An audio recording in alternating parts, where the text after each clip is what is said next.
Today, we're going to talk about the powerhouse that's really driving the next industrial revolution, industrial AI. We're going to break down what it is, exactly how it works, and why it's basically becoming the brain of any modern factory. All right, let's jump right in. Really think about that for a second. We're talking about incredibly complex supply chains, just-in-time manufacturing. If one of these places has unplanned downtime for just a few hours, it can literally cost millions. So the answer to keeping these massive operations running? Well, that answer is getting a whole lot smarter. And yeah, that's where we find our answer.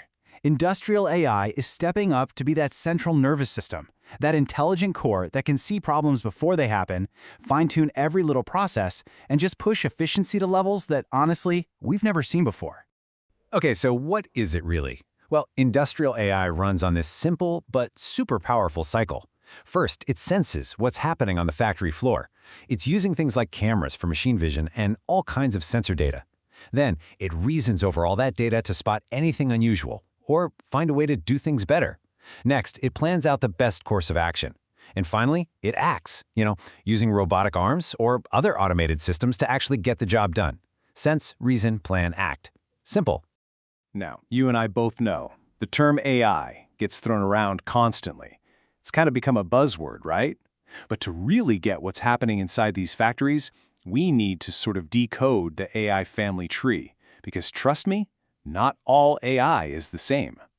Think about it like this. You've got this big umbrella term, artificial intelligence. That's the whole science of making machines smart. Under that umbrella, you've got machine learning, which is all about using data to learn and make predictions. And then, as a special part of that, you have deep learning, which uses these really complex neural networks for even more powerful stuff.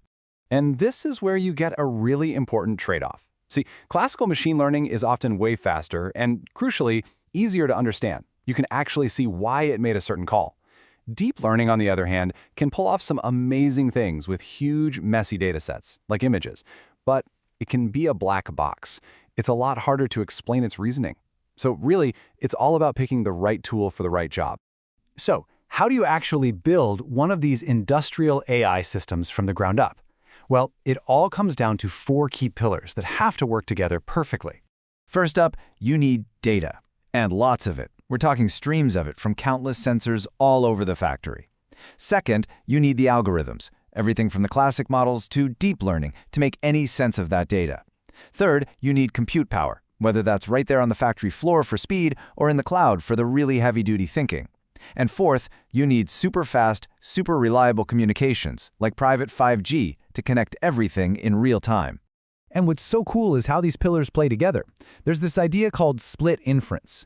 So a simple little camera on the assembly line can snap a picture, but thanks to that super fast 5G, it can instantly send that image to a much beefier computer nearby to do the hard analysis and then get an answer back in milliseconds. It's a perfect partnership.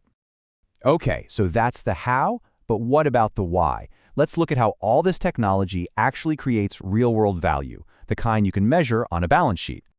Industrial AI is getting wins all over the place. It's making predictive maintenance possible. That means fixing machines before they break, which just slashes downtime. It's boosting production throughput, making the whole line faster.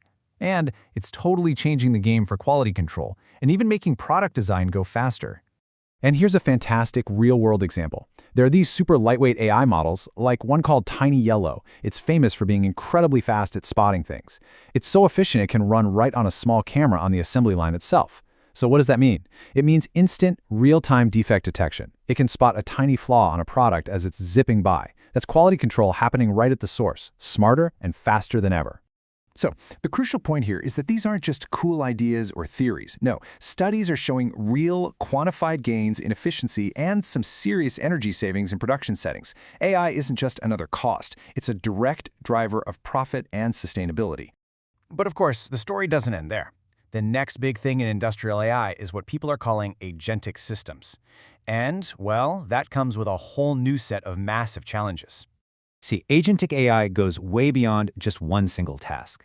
Imagine telling an AI, hey, increase our factory's output by 10%.